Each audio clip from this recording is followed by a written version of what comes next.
नाज़रीन प्रोग्राम में एक बे अहम मामले के हवाले से ॻाल्हाईंदासीं। डॉक्टर आकाश क़त्ल केस के हवाले से जैं एक नओं रुख इख्तियार करे वरितो आहे। डॉक्टर आकाश क़त्ल केस जा जेके जवाबदार हुआ, गिरफ़्तार जवाबदार, अॼु उहे पुलिस मुक़ाबले में मारिया विया आहिनि। इन समूरी जेका इहा पेशरफ़ थी आहे, उन खां पोइ बि केतिरा ई सवाल आहिनि जेके अञा बेजवाब तरब आहिनि। इन ई मामले ते ॻाल्हाईंदासीं। स्टूडियो में इन वक़्तु असां सां साथी रिपोर्टर आज़ाद मीरानी मौजूद आहिनि।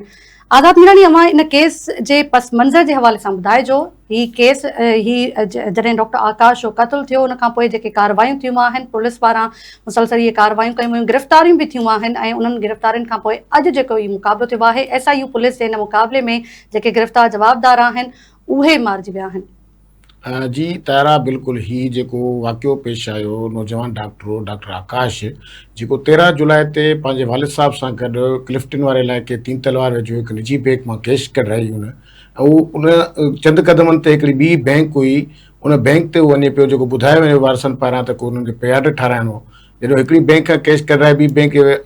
टर्न करे आया, बैंक जे दरवाज़े ते पहुता त 2 मोटरसाइकिलुनि ते 4 हथियार बंद हुया, जेके जिन उन्हनि खे रोके ऐं फुर जी कोशिश दौरान मज़ामत करण ते हथियारबंदनि फायरिंग कई। फायरिंग जे नतीजे में नौजवान डॉक्टर आकाश फोत थी वियो। इन वाक़े बाद जेका सूरत हाल थी वई, फिलफोर जेका उनजे वारसनि पारां या जेको सिविल सोसाइटी वारा समाज अॻवान या शहरी हुया, उन्हनि वाक़े जी मज़ामत कई, ऐं नौजवान जे मड़ो उन्हनि ऐलान कियो वारसनि त असां हिनखे जेके हिन जूं आख़िरी रस्मात आहिनि उहे पूरियूं न कंदासीं जेसि ताईं हिननि असांजे नौजवान डॉक्टर जा क़ातिल गिरफ़्तार न थिया। उन ऐलान सां गॾोगॾु उन्हनि 3 तलवार ते धरणो हुयो। जे धरणे लॻण सबबि जेको कुझु ॿियूं सियासी समाजी या ॿियूं पार्टियुनि सां गॾोगॾु पीपल्स पार्टी जा जेके हुकुमरान आहे, उन्हनि में मेयर कराची मुर्ज़ा वहाब ऐं सैयद कुमैल हैदर शाह, नासिर शाह जो पुटु, उन्हनि अची करे उन्हनि खे ख़ातिरी कराई त तव्हां हितां धरणो ख़तमु कयो, ऐं जेको नौजवान आहे उन्हनि जी आख़िरी जेके रस्मूं आहिनि उन्हनि खे अदा कयो, ऐं 24 कलाकनि जे अंदरि असां अव्हां जे जेके नौजवान जे क़त्ल में मुलविस जवाबदार आहिनि उन्हनि खे गिरफ़्तार कंदासीं। ऐं पुलिस जी दावा बाद उन्हनि धरणो ख़तमु कयो, ऐं सोसाइटी जो प्रेशर हो, पुलिस उन ते यकीन तौर ते कार्रवाई जेका उन्हनि पंहिंजी रखी शुरूआती CCTVs या जेके ॿिया उन्हनि जा शवाइद आहे उहे कठे करणु शुरू कया। पोइ पहलू ईअं थो थिए त 36 कलाकनि खां पोइ DIG साउथ असद रज़ा शाह 2 SSP सां गॾु प्रेस कॉन्फ्रेंस तलब कई आहे। प्रेस कॉन्फ्रेंस दौरान उन जेको प्रेस कॉन्फ्रेंस में 3 जवाबदार पेश कया, मां तव्हांखे उन जवाबदारनि जा नाला ॿुधाईंदो हलां त उन्हनि में हिकिड़ो रामचंद उर्फ फुलचंद, अनिल कुमार ऐं सुरेश, इन 3 जवाबदारनि जी उन्हनि प्रेस कॉन्फ्रेंस में पेश कंदे ऐं DIG तस्दीक कई त ही उहे 3 जवाबदार आहिनि जेके नौजवान डॉक्टर आकाश जे क़त्ल ऐं फुर वारे वाक़े में मुलविस हुया। उन प्रेस कॉन्फ्रेंस दौरान DIG पारां इहो वाज़े ॾसियो वियो त हीउ जेको वाक़ियो पेश थियो उहो 3 तलवार जो फेरियर थाणे जी हद में आयो, पर हीउ जेके जवाबदार आहे उन्हनि जेको हिकिड़ो ॿुधायो त टेक्निकली बुनियाद ते मोबाइल जी CDR, उन सां गॾोगॾु जेका हिकिड़ी उन्हनि खे CCTVs में हिकु मशकूक गाॾी नज़र आई वाइट कलर जी अल्टो, जंहिंजो ॿुधायो वियो पियो त फेक नंबर प्लेट हो। उन नंबर प्लेट खे छो जो उन DIG इहा दावा कई त सेफ सिटी में असां जेको डेटा आहे उहो लॻे थी, जॾहिं नंबर प्लेट या फेस जेको आम माण्हू अचे थो उन चेहरे जी सुञाणप थिए थी, उन्हनि ज़रिए उन्हनि जवाबदारनि जी जीअं सुञाणप कई, बैंक ॿाहिरां कीअं उन्हनि प्रेस कॉन्फ्रेंस में ॿुधायो त उन्हनि रेकी कई। डॉक्टर आकाश जीअं कैश कढाए वियो त उन्हनि हिक ॿिए सां कोऑर्डिनेट कयो, ऐं 2 बाइक वारा हुया, उन सां गॾोगॾु हिकु वाइट कलर जी कार हुई, उहा शो करे उन DIG पारां दावा कई हुई त हीउ जवाबदार आहिनि जिन खे असां गिरफ़्तार कयो आहे। DIG दावा बाद उन प्रेस कॉन्फ्रेंस में इहो बि ॾसियो त हीउ जेको असां कार्रवाई कईसीं कैमराउनि जे ज़रिए, हीअ असांखे मशकूक हालत में गाॾी कोरंगी क्रेक वारो एरिया ॿुधायो पियो वञे, उतां असांखे हथ आई। पुलिस जॾहिं हुते पहुती त गाॾी में इहे 3 जवाबदार हुया, ऐं उन्हनि खे गिरफ़्तार कयो, ऐं उन्हनि बाद उन्हनि प्रेस कॉन्फ्रेंस में उनजी गिरफ़्तारी ज़ाहिर कई। गिरफ़्तारी ज़ाहिर थियण खां पोइ DIG पारां इहो बि चयो त हीउ जेको ब्लाइंड मर्डर केस हो, दावा कई वई, असां उहो हल कयोसीं। इन हवाले सां DIG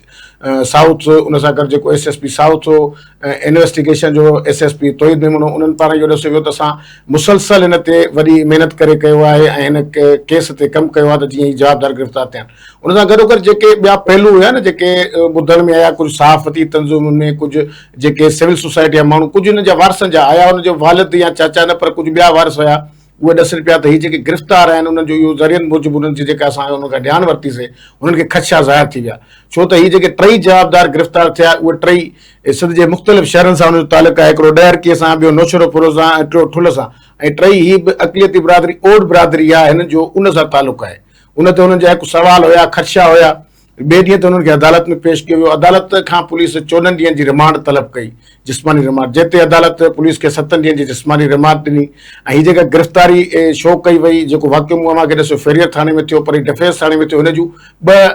3 FIR डिफेंस थाणे ते आहिनि ऐं क़त्ल जूं जेके FIR आहिनि उहे फेरियर थाणे ते दाख़िल थियूं। हाणे इन में जिस्मानी रिमांड में थियो ईअं त जेके ॿिन्ही थाणनि जी जेके इन्वेस्टिगेशन जा ऑफिसर हुया उन्हनि खे गॾियल तौर इन्वेस्टिगेशन करणो। अॼु जॾहिं 7 ॾींहं जी हुनजी रिमांड पूरी थी आहे, उन्हनि खे वापसि अदालत में पेश करणो, त राति देरि सां ॼाणायो वञे थो त जेको पुलिस पारां पधिराई जारी कई वई आहे त ही जवाबदारनि इन्वेस्टिगेशन दौरान जेको DIG ॾिसियो त हिन जा ॿिया बि मुलविज़ आहिनि। हिकु टोलो आहे जेको बाज़ीअ में बि हुननि ॾेखारियो त हिन जेको क्रिमिनल रिकॉर्ड हुयो उहो हुननि प्रेस कॉन्फ्रेंस पंहिंजी प्रेस रिलीज़ में बि ॾिसियो। उन ते हुननि कार्रवाई कई ऐं हुनजी निशानदाही कयूं त बाबा हिते असांजा साथी आहिनि। साथियुनि जी निशानदाही ते जॾहिं पुलिस पार्टी इन 3 जवाबदारनि खे गॾु वठी वई आहे, ॿुधाए पियो वञे जेको गुलशन मेमार वारो इलाइक़ो आहे उन उते हुननि खे वठी वई आहे, त बकौल पुलिस जे त असांजे पहुचण ते जेके जवाबदारनि जा साथी आहे उन्हनि पुलिस खे ॾिसंदे फायरिंग कई आहे ऐं पुलिस ते हुननि फायरिंग कई। जंहिं पुलिस बि पंहिंजी रद्द अमल में हुन ते फायरिंग कई, पर जेका जवाबदार आहे टई डॉक्टर आकाश जे क़त्ल केस में उन 3 खे जेकी गोलियूं लॻियूं आहिनि उहे हुननि जे साथियुनि जूं लॻियूं जिन जी उहो गिरफ़्तारी लाइ उते पहुता। गॾोगॾु मां तव्हांखे इहो ॿुधाईंदो आहियां त पुलिस जो जेको इहो आहे त हुननि खे आया जेकॾहिं इन्वेस्टिगेशन दौरान हुननि खे जवाबदारनि कंहिं पंहिंजे साथियुनि जी निशानदाही कई त थियणो त ईअं घुरिजे हा त को पुलिस या त पाण तहरीक वठे या गॾोगॾु 1-2 या 3 जवाबदारनि खे गॾु खणी वञण जी कहिड़ी ज़रूरत पेश थी। ऐं ॿी ॻाल्हि, हेॾो वॾो मुक़ाबिलो थियो आहे, हुननि पहिरियों फायरिंग कई आहे, पुलिस खे ॾिसी करे पुलिस जो हुन में को बि नुक़सानु नज़र नथो अचे। अॼु हुननि खे अदालत में ॿीहर पेश करणो, जेको सवाल उथनि था ॿाहिरि जेके सिविल सोसाइटी आहे, इवन कुझु ॿिया माण्हू आहिनि या साफ़ी तंज़ीमुनि में इहो थो थिए त जंहिं ॾींहुं तव्हांखे रिमांड ते पेश करणो, रिमांड जो टाइम हो सुबुह जो 8 वॻे ऐं ही 8 वॻे खां 8:30 वॻे जो हुननि जो प्रेस मुख़्तलिफ़ चैनल्स ते ऐं पुलिस तर्जुमा जेका ज़रिया आहिनि उहे ॿुधाइनि था त हिकिड़ो मुक़ाबिलो थियो आहे। मुक़ाबले में जेके डॉक्टर आकाश जे क़त्ल में गिरफ़्तार 3 जवाबदार आहे उहे मरी विया आहिनि। हाणे हिन वाक़े खां पोइ छो त जेको जवाबदार हुया 3 इहे हुया इन्हनि इन्वेस्टिगेशन में जिन जी निशानदाही कई उहे बि DIG नाला सभिनी ज़ाहिर न कया आहिनि, छो त हुननि रखियो आहे त हीअ असां हुननि जे ख़िलाफ़ कार्रवाई कयूं था, हीउ वॾो गिरोह आहे। गॾोगॾु जेका ही पुलिस कार्रवाई में ॾसियो पियो वञे त 3 जवाबदारनि जे उते वठी वञण सां जॾहिं मारिजी विया त हीउ केस हाणे बज़ाहिर तौर ते नज़र नथो अचे, छो जवाबदार 3 मारिजी विया आहिनि। अदालत में बि हुननि इन हवाले सां हिकिड़ी रिपोर्ट तयारु कई आहे जेका कुझु पेश कई अथऊं ऐं वधीक फॉलो अप थींदो हिन केस जो। पर अच्छा आज़ाद, ही जेके हाणे जवाबदार त ही जेके गिरफ़्तार हुआ उहे त मारिजी विया आहिनि या कार्रवाई बि थी आहे, पर मां इहो बि ॿुधायो त हिन समूरी कार्रवाई खां पोइ जेके डॉक्टर आकाश जा वारिस आहिनि उहे इन कार्रवाई मां केतिरो मुतमइन आहिनि? तारा डॉक्टर आकाश जा जेके वारिस आहिनि, ॾिसो त ही हिकु नौजवान पीउ जे लाइ पंहिंजो पुटु जॾहिं हुनजो फोत थी वञे त हू यकीन तौर ते सदमे, हुनजो वॾे में वॾो वारिस हुनजो वालिद आहे, उनखां पोइ हुनजा चाचा बि आहिनि, कज़न बि आहिनि। पहिरें ॾींहं खां जे ॾींहं खां ही वाक़ियो थियो आहे, हॉस्पिटल खां वाक़े खां हॉस्पिटल खां 3 तलवार ताईं हुननि जी जेका कंडीशन आहे ख़ासि तौर ते वालिद साहब जी, त उहा अहिड़ी न हुई जो हू के रद्द अमल ते अचे या को पंहिंजो बयान जारी करे। असां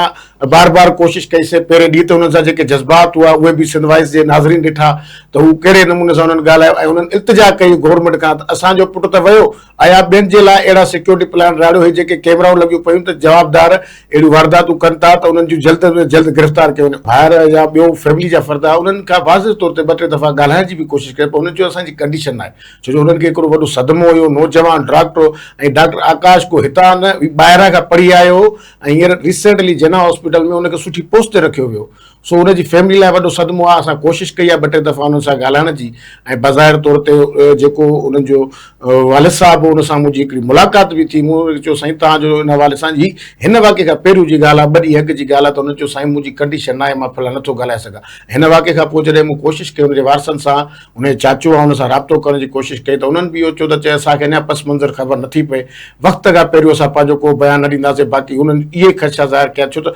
ख़दशा त पर हिकु ज़ाहिरी तौर ते जॾहिं जवाबदार ई न आहिनि त मुद्दई ॿिए कंहिंजे। ऐं ॿी हिकिड़ी हिन में शइ आहे, जंहिं ॾींहं ते इहो कोर्ट में असां सवाल उथारियो त साफ़ आहिनि, ख़ुदि जवाबदारनि या आयो खां पुछियो त तव्हां जॾहिं हिननि खे कोर्ट में पेश कयो आहे, छो जो जाइ जॾहिं वारदात थी त डॉक्टर आकाश सां गॾु हुनजो वालिद साहब क्रिमिनल आइडेंटिफिकेशन न कई वई आहे उते, त हू ॾसे त भाई ही जवाबदार हो, हिन फायरिंग कई आहे। सिर्फ़ु पुलिस पंहिंजे बयाननि ते चवे थी त ही CCTV में आयो, CCTV बि ॾेखारनि था गॾो गॾु ॾसनि था त जेका उन्हनि जो पोइ टावर सां लिंक CDR हो, CDR तहत असां कार्रवाई कई आहे, गाॾी ट्रेस कई आहे। गाॾी जे हवाले सां मां तव्हांखे हिकिड़ी ॿी शइ ॾसां, पुलिस इहो बि ॾसे थी त हीअ गाॾी जेका हिन में नंबर प्लेट यूज़ थियो आहे फेक आहे, पर इन गाॾीअ जी जेका FIR कटी वई हुई डिफेंस थाणे ते, उन FIR में किथे बि उन गाॾीअ जो छो थींदो ईअं, तव्हां जेका शइ पकड़ींदा उन में हर शइ ॾसींदा आहियो, जवाबदार खे असां ट्रेस कयोसीं, हिते आयो, बाद में असां रिकवरी में हे हथियार हथ कयासीं, उन सभु ॾसियो, किथे बि उनजो इहो ज़िक्र न आहे त हीअ जेका वाइट कलर जी करोला आहे जेका पुलिस चवे थी, दावा थी करे त उन्हनि हथ कई आहे फेक नंबर प्लेट, उहा उनजो कोई इंजन नंबर FIR में मेंशन न आहे। पुलिस जी इन्वेस्टिगेशन में हिन महिल ताईं उहो FIR में न अची सघियो आहे चालान में, त उहा जेका गाॾी रिकवर थी आहे, चेचिस नंबर, इंजन नंबर त चेंज न हूंदो, नंबर प्लेट फेक थी सघे थी, उनजी बारे में बि पंहिंजा, छो जो इन हवाले सां जेका इन्वेस्टिगेशन टीम आहे न, उन्हनि ते काफ़ी सवाल थिया आहिनि। माण्हू कोर्ट में बि चयो बाबा तव्हां हिननि जी जेकॾहिं 36 कलाकनि में कार्रवाई करे 2 कलाकनि में CRO कराए था सघो, त उन्हनि जी आइडेंटिफिकेशन हिन ताईं छो न कराई आहे। वॾी महिरबानी। आज़ाद मीरानी, नाज़रीन, आज़ाद मीरानी डॉक्टर आकाश क़त्ल केस जे हवाले सां आगाह करे रहिया हुआसीं इन वाक़े जो पस मंज़र ऐं उनखां पोइ जेके कार्रवायूं थियूं आहिनि इन समूरे मामले जे हवाले सां आज़ाद मीरानी आगाह कयो आहे। उनखां अॻु असीं ॻाल्हायोसीं एंटी करप्शन खाते जी कार्रवाइनि जे हवाले सां। जेके एंटी करप्शन खाते जूं कार्रवायूं आहिनि उहे सिंध में केतिरियूं असरअंदाज़ थी रहियूं आहिनि, इन हवाले सां असां आवाम लाइ बि हिकु सवाल रखियो, जेको सोशल मीडिया प्लेटफॉर्म ते असीं सवाल रखियो, उनखां पोइ जेके आवाम जो रद्द अमल ॾिनो उहो बि अव्हांखे आगाह कयोसीं। ऐं सीनियर तजनिगार ऐं सहाफ़ी इमदाद सूमरोज़ साहब जूं ॻाल्हियूं बि अवां ॿुधियूं आहिनि। अॼोके प्रोग्राम में फ़िलहाल एतिरो ई, वरी मिलंदासीं ईंदड़ हफ़्ते।